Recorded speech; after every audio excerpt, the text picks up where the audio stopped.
Selamat pagi, perkenalkan saya Aliza Puspasalsabila dengan NIM 199200075 dari kelas 03 Tekpres PWK Batch 2. Pada kesempatan kali ini saya akan mempresentasikan tugas besar saya, hasil observasi di RW 14 Cilendek Barat. Saya mengangkat aspek sarana dan prasarana perumahan dengan fokus membahas penyalahgunaannya. Pertama-tama mari kita mulai dengan gambaran umum RW 14 Cilendek Barat. RW ini merupakan bagian dari kompleks perumahan Taman Yasmin, tepatnya terletak di Kelurahan Cilendek Barat, Kecamatan Bogor Barat, Kota Bogor. Berdasarkan RT RW Kota Bogor tahun 2011 sampai 2031, RW ini termasuk ke dalam kawasan permukiman kepadatan sedang. Luas dari RW ini sendiri mencapai lebih dari 10 hektar. Dalam penyelenggaraan perumahan tentunya terdapat landasan hukum.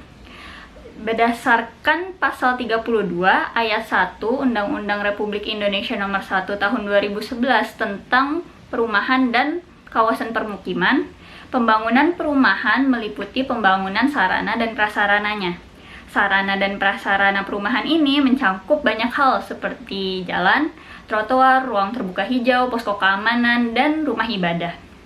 Lalu berdasarkan pasal 27 Peraturan Pemerintah Nomor 14 Tahun 2016 tentang penyelenggaraan perumahan dan kawasan permukiman, pemanfaatan dari sarana dan prasarana ini harus dilakukan sebagaimana ia ditujukan ketika dibangun, atau dalam kata lain tidak mengubah fungsi. Dari hasil observasi ditemukan 2 titik lokasi di mana terjadi pelanggaran terhadap hal tersebut. Yang pertama, mungkin terlihat tidak ada yang salah dari gambar ini. Namun faktanya, kios sayur tersebut berada di bangunan yang seharusnya digunakan sebagai posko keamanan. Lalu yang kedua, terdapat penyalahgunaan trotoar dan jalan sebagai tempat berjualan.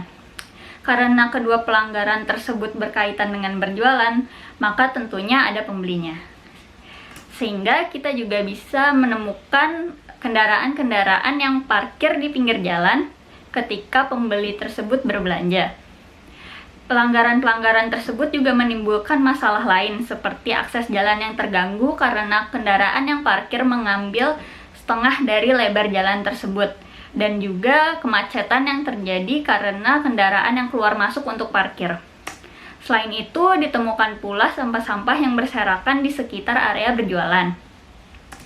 Untuk mengatasi persoalan tersebut, solusi pertama yang saya ajukan adalah melakukan relokasi kios sayur tersebut ke ruko yang terletak di Jalan Cilendek.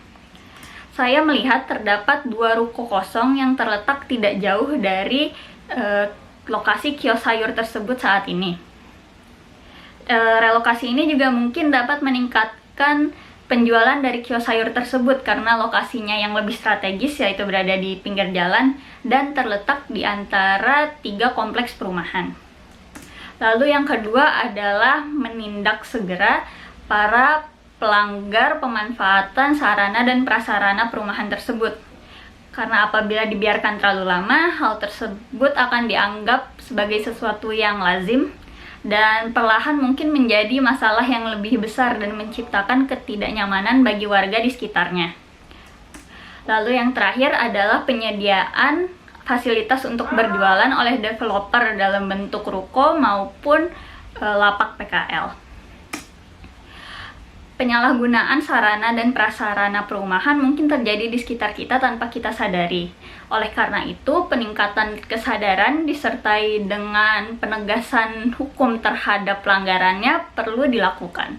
Sekian presentasi dari saya, terima kasih.